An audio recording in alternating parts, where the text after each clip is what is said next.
Bifuki bwa biatatu Zani Wila itwela mbila Yadisanka Bolwaye po wanzambi Mufuki wa bitu nyonso Tumbaku wewe nzambi wa mulu Bifuki bwa biatatu Zani Wila itwela mbila Yadisanta Bolwaye po wanzambi Mufuki wa bitu nyonso Tumbaku wewe nzambi wa mu Anata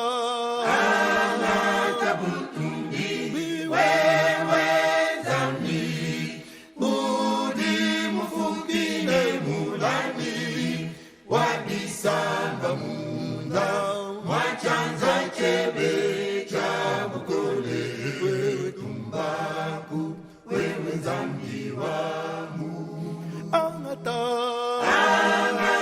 butumbi wewe nzambi Budi mufuki ne mulani Wadisamba munda Mwachanza chebe Bukole wewe tumbaku wewe nzambi wa mulu. Mars Park Presbyterian Church has been involved in Congo for many years, going back to the 1930s, believe it or not. But the focus of today is girls' education.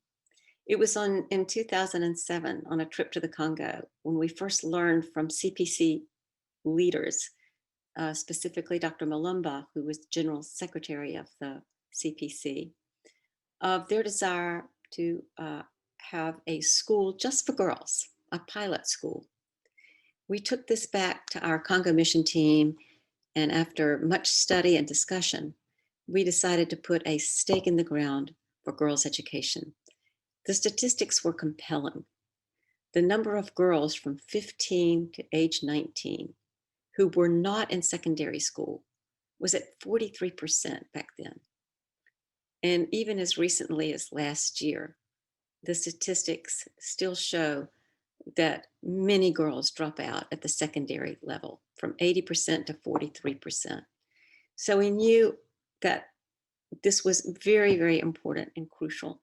There were worldwide studies that showed that if you educate a girl, you uplift an entire community economically.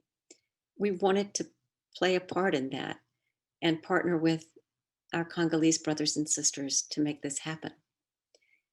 So many trips were being taken back and forth during that period, 2007, almost twice a year sometimes. We took our senior minister on a trip in 2012, and he was able to interview candidates for the school. And one of these candidates was Viviane Chiabu, who you'll hear from in a few minutes. She's our principal. The school opened in 2013 in Kananga. The CPC named it Dipa Dia Nzambi. It means God's gift. And truly, it is God's gift. In 2015, a group of us traveled to the Congo. Several of us were teachers, and we were able to observe at Dipa Dia Nzambi. And we were very impressed with the quality of teaching and also the course of study. In so many grade levels, the students were studying in math exactly what our students were studying here in Charlotte, or in language arts, it would be the same concepts. And their comportment was just beautiful. Our second grade teacher said, a lot better than my students. One terrific thing was the school building that was built was able to house a high school in the afternoon, a lycée. And you're going to hear in a little while from Charlotte Kiba, who's the principal of the lycée. We also observed classes at her school and were very, very impressed and motivated and inspired. On that same trip in 2015, we visited UPRECO, the Presbyterian University there, and we heard of their need to build a girls' dormitory in order to attract female students. because traveling back and forth to the university for classes can be dangerous. And one important factor in helping students attend university was having a safe place to be. So last year, we finished building that dorm with our partnership with UPRECO. We've also supported an after-school program in the afternoon that draws some of the top girl students from the Kananga area, and they study English and computers. You're going to hear from a dynamic English teacher in a few minutes from this after-school program. So it's very important to us that when we say we support girls' education, Bonjour. From the very first year that they start school all the way through university or vocational school. You're going to hear now from our education chairman on our Congo mission team, Virginia McBride, who will tell you a little bit more specifics about the girls' school. We have just recently completed a second girls' school in Buji-Mayi, and you'll hear more about this as well. Virginia? Hi, my name is Virginia McBride, and as Millie just mentioned, I'm the chairman of the Girls Education Committee as a part of the Congo team at Myers Park Presbyterian Church in Charlotte, North Carolina. Millie was just telling you a little bit about one of the girls' schools that we've helped build in the Congo in the Western Kasai called Dipa Dia Nzambi. I'm going to tell you a little bit more about this school. The elementary school at Diba Dia Nzambi consistently has had an enrollment of over 300 students since its doors opened in 2013. Unfortunately, since civil unrest began in 2016, the school has remained open, but with fewer students. Additionally, because of COVID-19 restrictions last spring, classes were suspended, but school reopened and resumed in October. Dipa Dia Nzambi Elementary School currently has an enrollment of 278 girls. The DDN Elementary School shares space with the Lycée, which is a high school for girls grades 6 through 12. The Lycée uses the building in the afternoon, while the elementary school uses the building in the morning.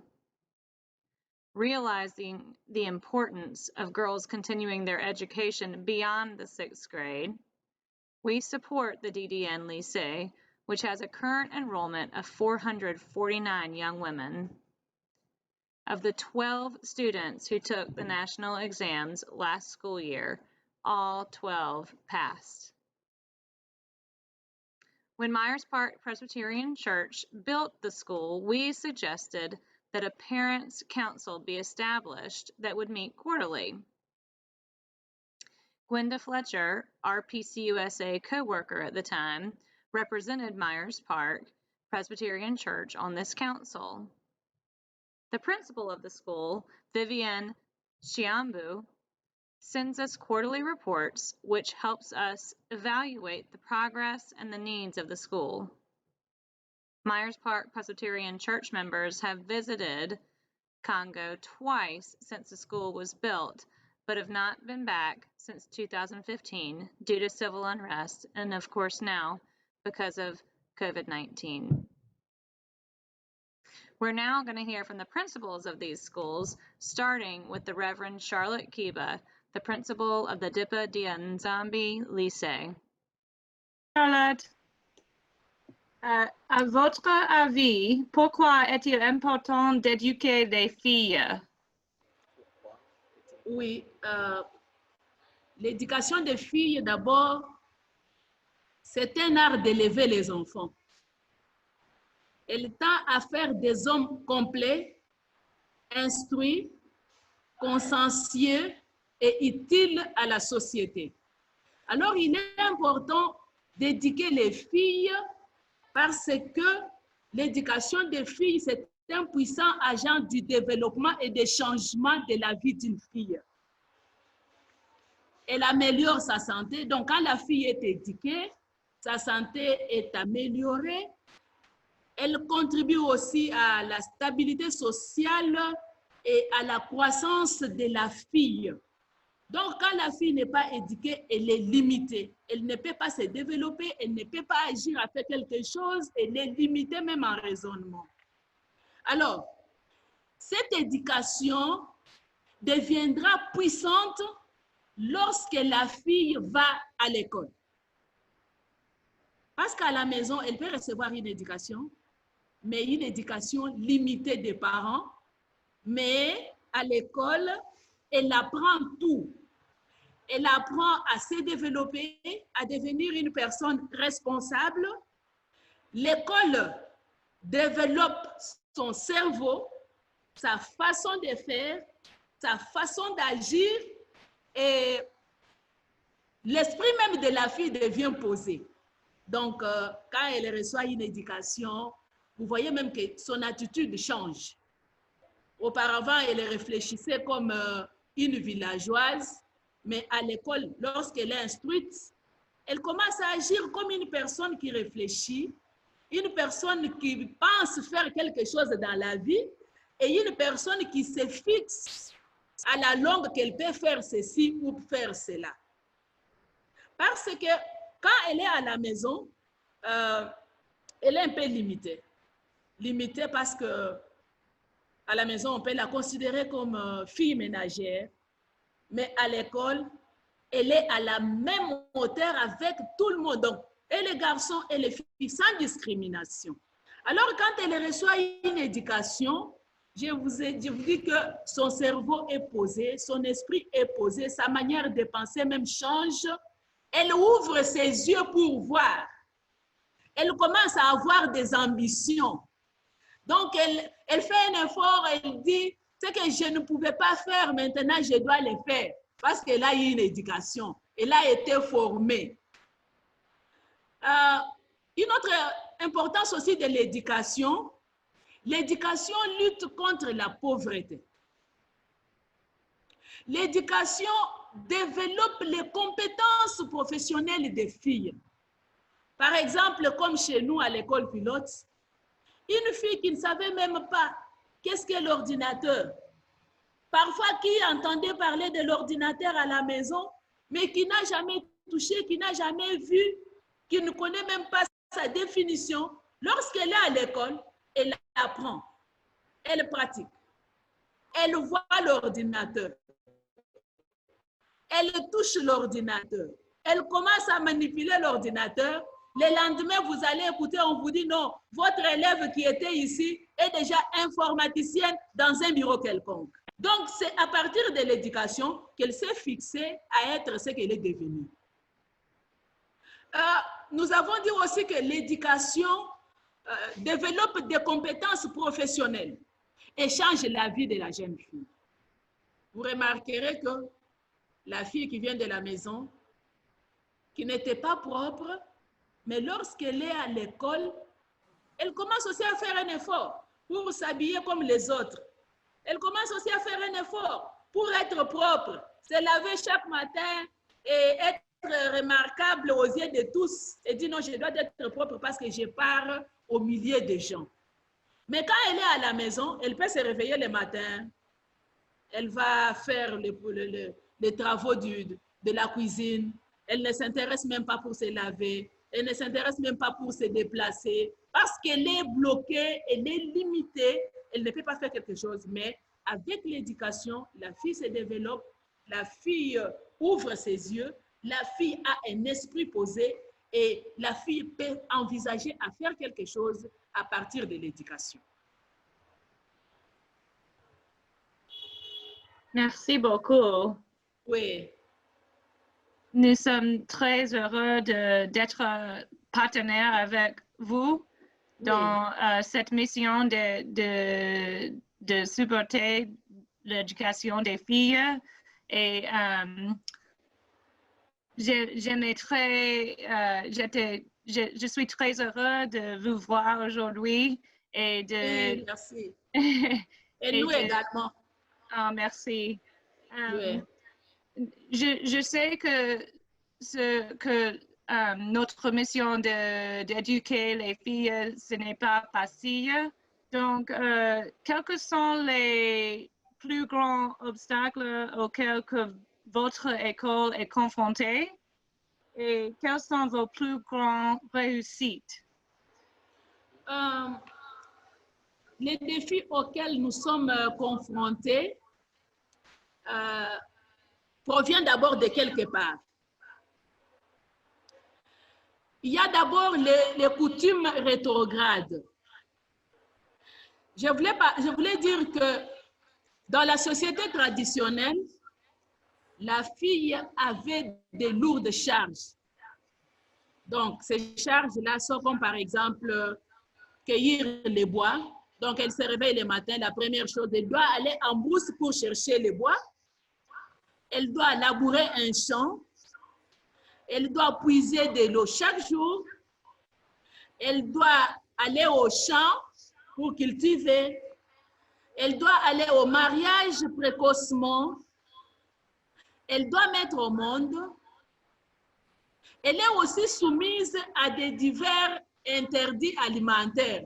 Donc, je voulais dire par là que la fille était déconsidérée dans notre coutume. C'est pourquoi il y a d'autres filles qui sont complexées jusqu'à aujourd'hui. Parfois, les filles qui sont au village, elles suivent toujours ces coutumes-là. Parce que la fille ne doit plus aller à l'école, on pense que c'est seulement les garçons qui doivent aller à l'école.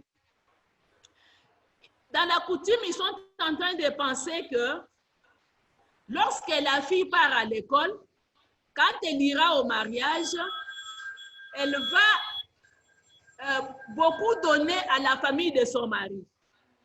Mieux vaut qu'elle reste à la maison et que les garçons partent à l'école. Parce qu'avec l'éducation d'un garçon, plus tard, il va aider sa propre famille. Alors, ils ont pensé que il serait mieux de garder les filles à la maison. C'est pourquoi j'ai dit, les coutumes rétrogrades sont parmi les défis. Il y a aussi l'interdiction des aliments. Donc, on interdit à une fille ou à une femme de manger tel ou tel aliment parce que c'est une fille. C'est ça notre coutume. Ou parfois, on l'envoie à mariage sans son consentement. Qu'elle accepte ou pas, elle est obligée d'y aller. Et on doit donner des chèvres pour que sa famille bouffe. Elle part malgré elle. Donc, elle n'a pas un mot à dire. Elle est limitée. Elle est placée au second plan. Dans notre coutume, la naissance d'un garçon était un sujet de joie. Mais la naissance d'une fille restait indifférente. Donc, on n'avait pas besoin de filles. C'est ce qui freine à ce que les filles viennent à l'école massivement aujourd'hui. Il y a aussi les problèmes de violence sexuelle. Il y a des filles qui parfois craignent pour dire, si je pars dans une école, surtout dans des écoles mixtes où il y a des hommes, elles disent que nous risquons d'être violés là-bas.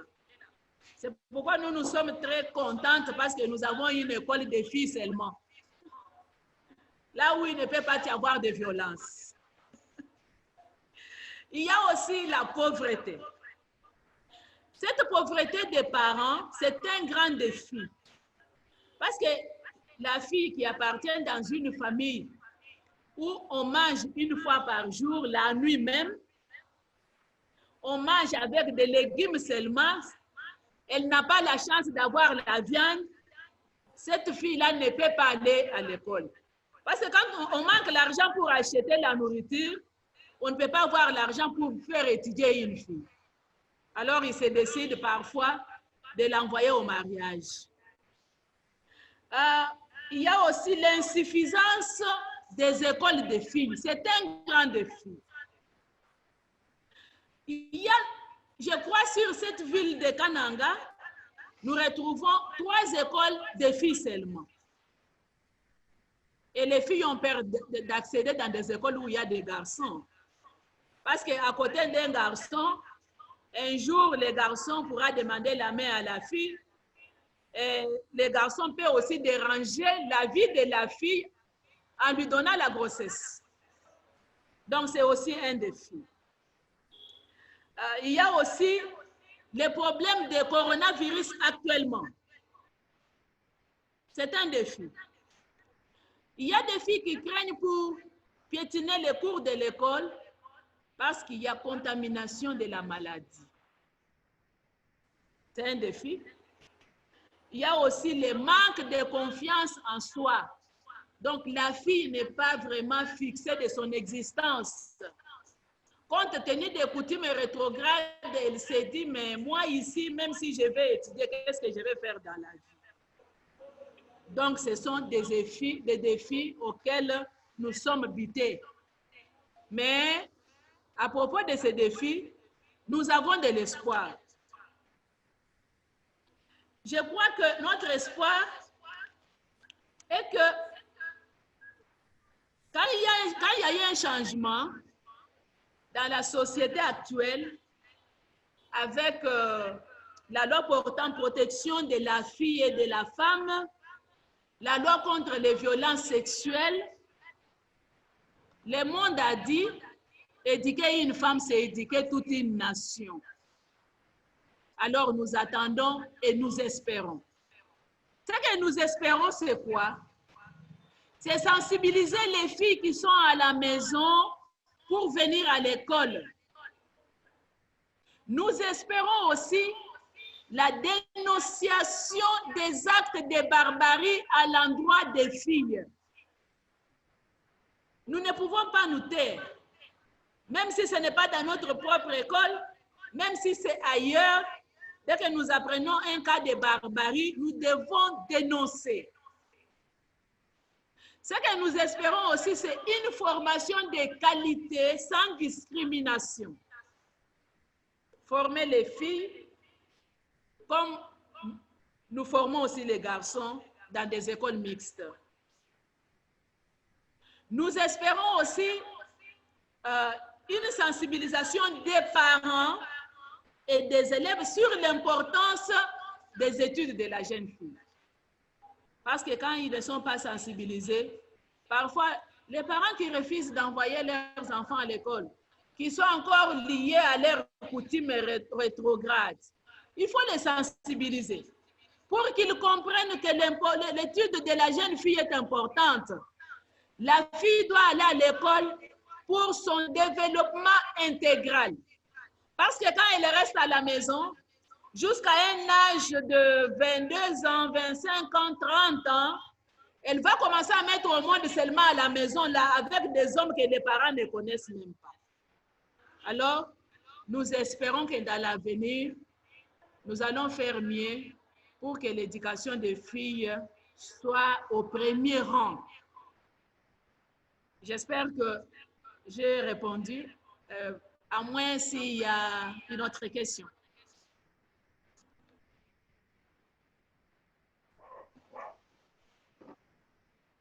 Wow. C'était, vous avez dit beaucoup de, on peut savoir que votre travail d'éduquer les filles, c'est un travail qui est près de votre cœur et oui. C'est une passion pour vous et pour les gens à l'école pilote. Et oui. Encore, nous sommes juste très heureux d'être ici avec vous et d'être un partenaire avec vous parce que éducation des filles, c'est très important pour nous aussi. Oui. Et particulièrement dans un monde où les filles ne sont pas respectées comme des garçons. Et, oui. Et je pense aussi avec vous que l'éducation, c'est le plus importante chose pour changer cette attitude que les filles ne sont pas aussi important que les garçons. Mais merci beaucoup. Et Millie, maintenant, est-ce que nous voulons demander des questions de Viviane maintenant? Oui, Charlotte, j'ai encore une question pour vous. Oui, Il paraît que vous avez une grande réussite, n'est-ce pas, dans le nombre de vos élèves qui ont continué à l'université. Ils ont passé des examens, je crois. Ils ont fait très bien, n'est-ce pas? Est-ce que vous pouvez parler un tout petit peu de ça? oui. Cette année, il y a des élèves qui étaient partis à l'université, 12 élèves. Et elles ont toutes terminé leur cycle de graduat à la première session. C'est formidable. Et nous étions vraiment très heureuses de ça. Oui, c'est formidable. Oui, félicitations. Oui, Félicitations. merci. OK. Oui, merci Charlotte. Et Viviane, est-ce que vous pouvez continuer avec vos réponses aux mêmes questions? Donc, je disais, l'importance pour l'éducation des filles part toujours de notre culture, comme avait abordé Madame Charlotte. Notre culture au Congo de valoriser la jeune fille. Alors, nous avions trouvé important que cette fille-là qui était dévalorisée soit aussi éduquée pour qu'il soit au même rang que les autres. Surtout notre coutume kassaïenne. La fille, pour notre coutume kassaïenne, on la considérait seulement comme une machine de reproduction. Elle était considérée comme une machine de reproduction. Donc, le mariage était très précoce dans notre culture kassaïenne. Alors, on a trouvé que parmi les intellectuels, la grande partie, c'était seulement les hommes. Nous avions le minimum, c'était les femmes. Alors, nous avions trouvé que c'est très important pour nous que la jeune fille soit éduquée. Et pour nous, l'école primaire, nous aimions comme nous les éduquons depuis, parce que l'école primaire, c'est la base même. S'ils ont déjà l'amour de ces études à partir de l'école primaire, et nous pensons qu'ils vont mieux évoluer. Comme nous l'avions dit dans notre email, on a constaté cette l'année qui vient de s'écouler aux examens nationaux, au test national. Nous avions présenté 44 élèves de l'école primaire. Les 44 ont réussi. Aujourd'hui, elles ont entamé l'école secondaire. Et la majorité sont chez nous au lycée d'Ipadianzam. Et nous avions même constaté qu'elles évoluent bien. Et lorsque nous avions essayé de leur poser la question, les questions qui étaient posées, elles étaient très contentes. Il y a celles qui ont dit que nous sommes très contentes parce qu'on est bien formés. Et nous évoluons très bien à l'école secondaire. Donc, nous abordons toujours dans le même sens que Madame Charlotte. Vous êtes une bonne équipe, vous deux. Merci. Merci. Merci beaucoup.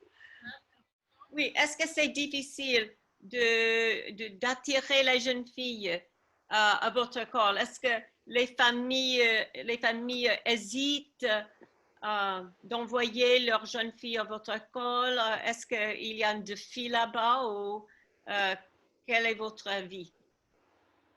Voilà, cela n'est pas vraiment difficile, mais nous avions un petit problème, c'est nous avions aussi des familles pauvres, comme l'a dit notre Madame Charlotte. Alors, ces familles pauvres, ils ne sont pas capables de nous envoyer les enfants comme nous continuons toujours à réclamer quelque chose pour le fonctionnement de l'école.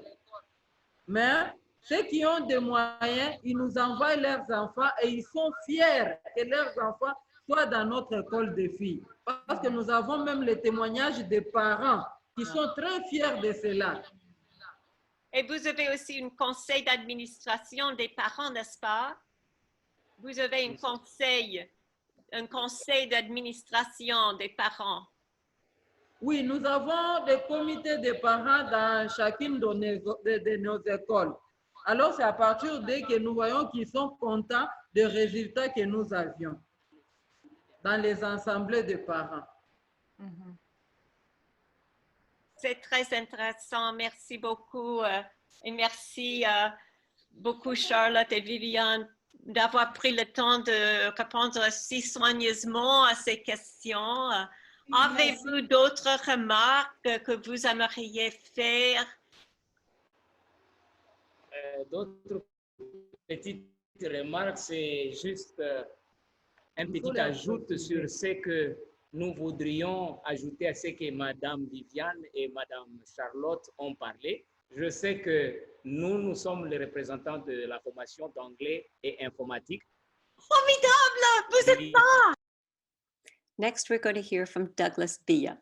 Douglas is an English teacher at the after-school program for girls in English and computers in Kananga.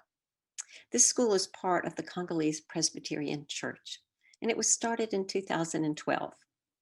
Each year, 40 girls from CPC schools in the Kananga area attend or are selected to attend. In 2015, I visited this after-school program with others from Mars Park Presbyterian Church. It was a joy to meet these eager and bright young girls, all who had aspirations to continue their education and pursue careers. Ensuite, nous allons entendre Douglas Beya. Douglas est un professeur d'anglais au programme après l'école pour les filles en anglais et informatique. Cette école fait partie de l'Église presbytérienne congolaise et a commencé en 2012. Cette année, 40 filles sont inscrites qui viennent de différentes écoles du CPC dans la région de Kananga. En 2015, j'ai visité cette école avec d'autres églises presbytériennes de Mars Park. Ce fut une joie de rencontrer ces jeunes filles enthousiastes et brillantes, toutes qui aspiraient à poursuivre leurs études, à poursuivre leur carrière. Écoutons Douglas. Dans le même sens, parce que la fille très récente a été tiquée par un comportement monstrueux qui, par moment, elle pouvait juste coincer à faire certaines choses, bien coincée, d'aller parfois au champ, faire ceci ou cela, ce qui a été tiqué, donc son intellect. Alors, elle s'est doutée de soi-même, elle ne pouvait pas penser qu'elle pouvait faire quelque chose dans la vie.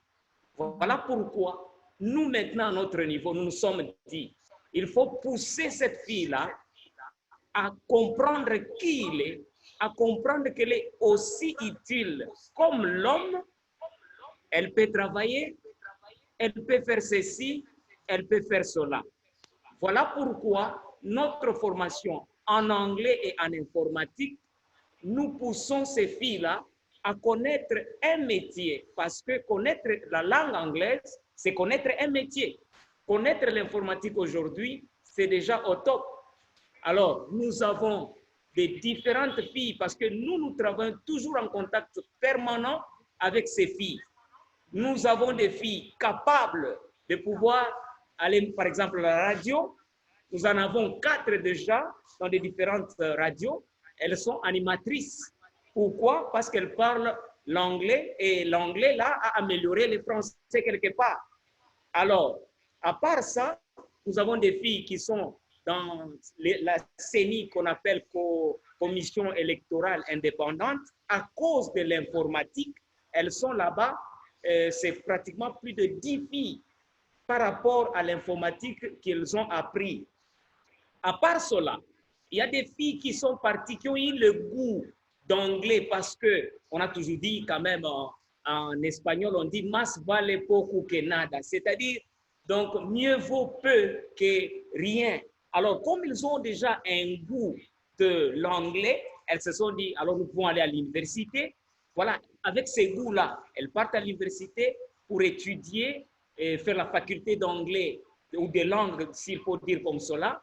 Et là-bas, elles ont les ambitions aussi de devenir teachers. Elles ont les ambitions d'aller loin avec cette langue-là. Les autres sont interprètes. Je peux citer quelques noms, comme par exemple la fille Anto, qui fait la fierté, notre fierté partout où elle est, parce que pour l'instant, elle est interprète dans un des organismes, interprète vraiment, et ça nous donne vraiment la joie. Et même quand nous les faisons avec toute joie, parce que ces filles-là ne nous déçoivent pas. Elles font tout le mieux possible pour être vraiment capables de pouvoir défendre les choses qu'elles ont apprises. Pour ne citer que cela, les filles vraiment se sont dispersées dans des différentes options.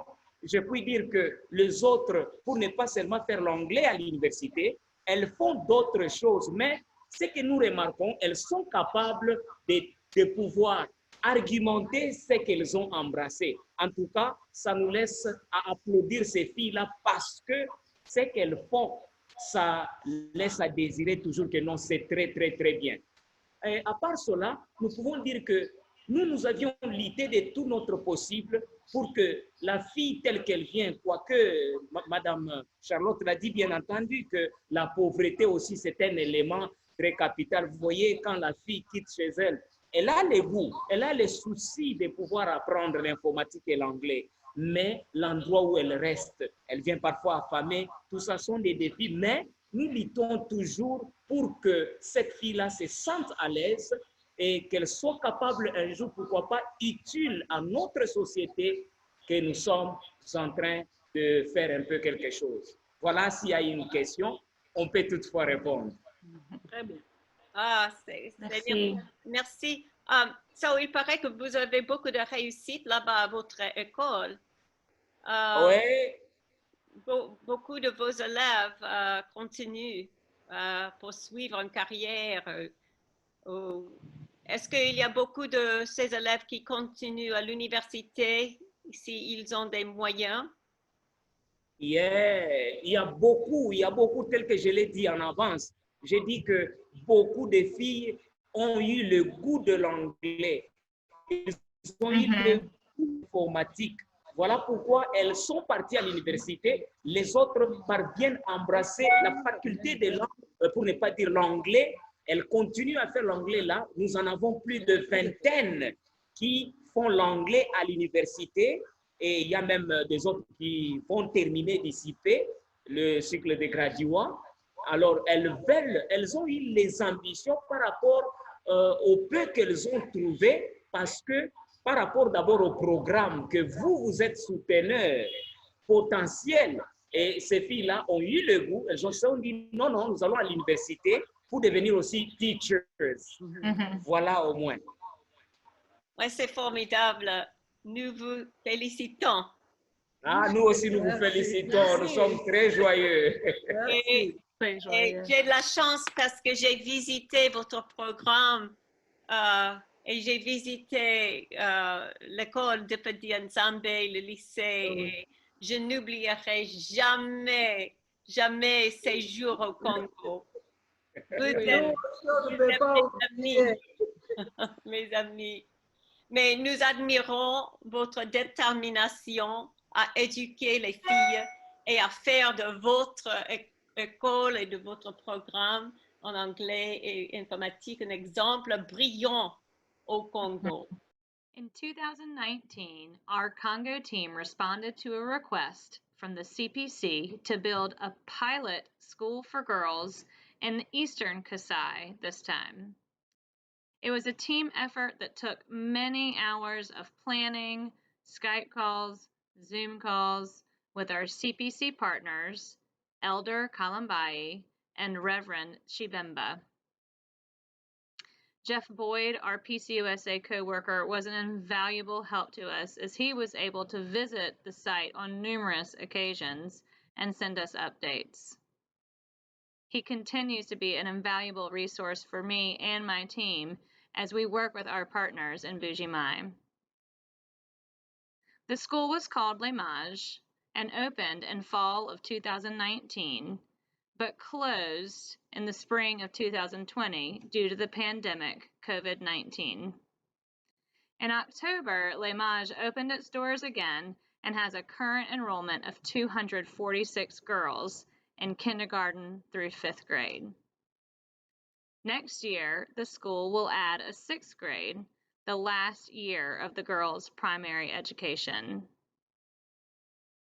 We feel blessed to be in a partnership with such a passionate, faithful, and effective group of people. I can speak personally that these relationships have helped me grow in faith and in my work and service and mission. Pourquoi pensez-vous qu'il est important d'éduquer les filles en RDC? Oui, il est très important d'éduquer les filles en RDC puisque les filles de la RDC ont les mêmes capacités spirituelles, mentales et physiques que les garçons de la RDC. Et quelque part, on dit qu'il est important d'éduquer une fille car c'est éduquer toute une nation. C'est la fille qui reste tout le temps à la maison avec l'enfant et elles sont appelées plus tard à fonder les familles qui sont la base de la nation. C'est important de les éduquer pour qu'elles deviennent plus tard membres effectifs de l'avancement de la République démocratique du Congo. Mais qu'est-ce qui vous a poussé à devenir directrice d'une école de filles et quelles sont vos aspirations pour les mages? Oui, devenir directrice de l'école pilote des filles, c'est d'abord une vocation. Je dirais que c'est l'appel de Dieu puisque toute autorité vient de Dieu. Et encore une fois, j'ai dit que j'ai évolué dans une école qui n'avait que des filles comme élèves. Et quand on étudiait, on nous apprenait toujours ma science pour les autres. Et dans le cadre de la religion, on nous disait toujours, vous êtes la lumière du monde. Et si je ne devenais pas directrice, à quoi me servirait ma connaissance? Je suis directrice pour élargir cette connaissance dans les futures générations pour qu'elles ne puissent pas rester vides, mais qu'on ait aussi des leaders qui pourraient nous remplacer dans les cas échéants. Et quels sont les plus grands défis auxquels votre école est confrontée et quels sont vos plus grands besoins? Oui, nous avons des aspirations. Former les élèves à l'école pilote des filles, les mages, nous avons assigné comme objectif de former des leaderships féminins qui pourront être utiles à la communauté, au pays et dans notre province en particulier. Les plus grands défis auxquels nous sommes confrontés, c'est la concurrence des écoles qui prennent la gratuité. Et le deuxième défi, c'est l'insolvabilité de certains parents. Il y a aussi les complexes d'infériorité, les mœurs et les coutumes.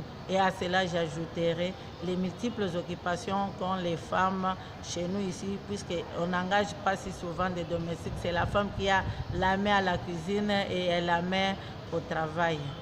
Et les plus grands besoins que nous avons pour le moment, comme je vous ai dit que nous avons le plus grand défi qui est l'insolvabilité, je demanderai l'appui salarial, l'équipement de l'école en ordi portable et machine à coudre, aussi le fait d'ériger un emplacement ou un abri pour les élèves de la maternelle qui jusque-là étudient dans les classes de 6e qui vont maintenant être ouvertes l'année prochaine.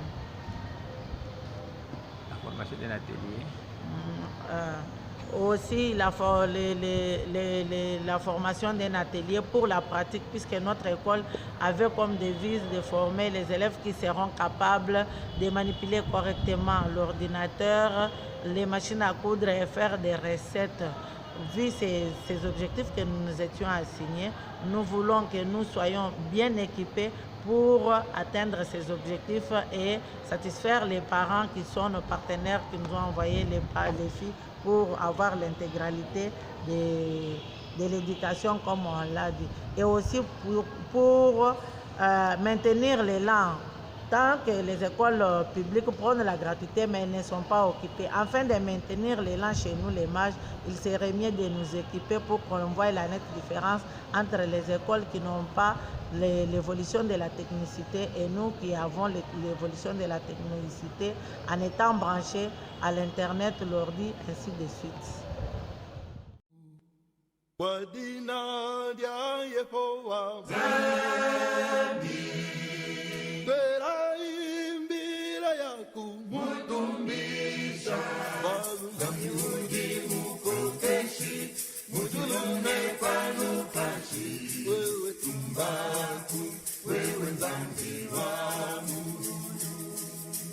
kwa jina lya Yehova atutwela imbila yaku mutumbisha waluza milundi mukokeshi mudulunge panu pashi wewe tumbaku wewe zambi wamu angata mutumbi mwewe udingambi wangi mayaba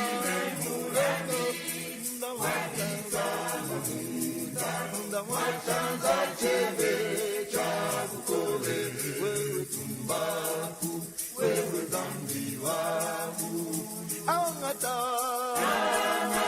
mutumbi mwewe udingambi wangi mayaba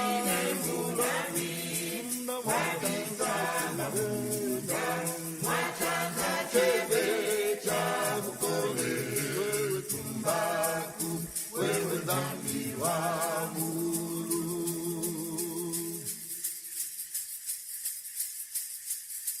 twaitanga wa Yehova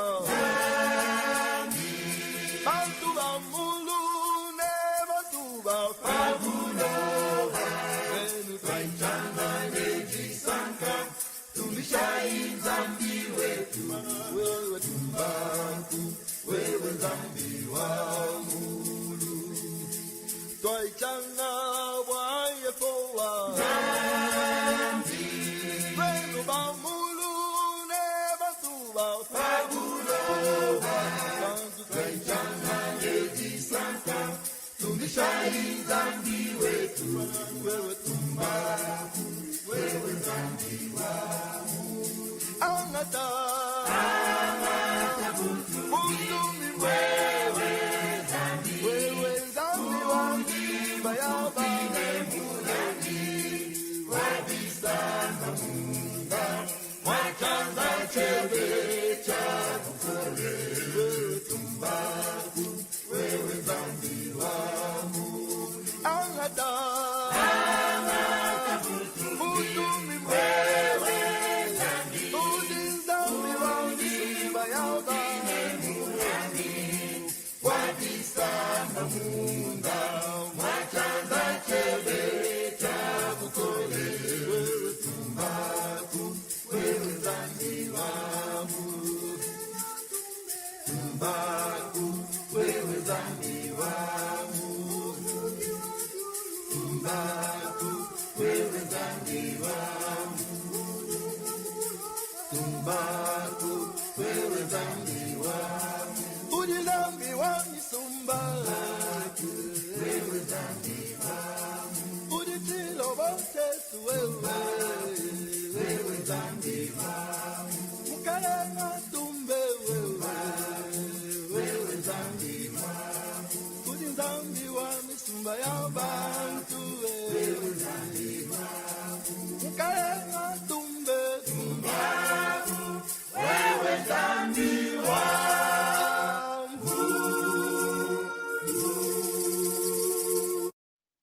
In closing, I'd like to touch briefly on girls' education in the United States. Girls were limited in the 1700s to primary education basically in people's homes, and very few attended secondary school. Wealthy girls were often taught in their homes through the high school level. By the middle of the 1800s, there were women's colleges being founded. And by the 1930s, there was a big leap in the number of girls' colleges, women's colleges. However, their field of study was very limited to nursing and teaching. These were, of course, noble careers, but they were limiting. By the middle of the 1970s, there was a passage of a major federal law in this country called Title IX. And with that, girls' education began to soar. Women today are protected under the law to pursue whatever career they choose without fear of discrimination.